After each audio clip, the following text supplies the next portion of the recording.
దేవునికి మహిమ కలుగును గాక. కీర్తన గ్రంథము 111 కీర్తన 10వ వచనం చదివితే, దేవుని యందలి భయము జ్ఞానమునకు మూలము. ప్రియుల, దేవుని పట్ల మనకు భయము కలిగి ఉంటే చక్కని జ్ఞానము దేవుడు మనకు అనుగ్రహిస్తాడు. ఆ భయమే జ్ఞానాన్ని నడిపిస్తూ ఉంటుంది.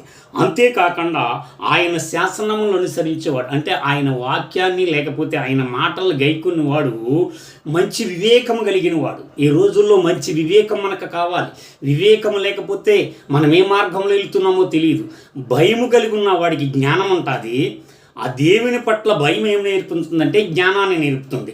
ఆ జ్ఞానం ఏం నేర్పుతుందంటే మన భవిష్యత్తులో ఎలాగ నడవాలో, ఎలా ఉండాలో, ఈ లోకంలో ఎలాగ జీవించాలో, ఏది మంచిదో, ఏది చెడ్డదో, ఏది పరిశుద్ధమైందో, ఏది అపవిత్రమైందో ఆ జ్ఞానము మనకి కలగజేసే వివేకము దేవుడు అనుగ్రహిస్తాడు. అటు వివేకం రావాలంటే మనము పరిపూర్ణత కలిగి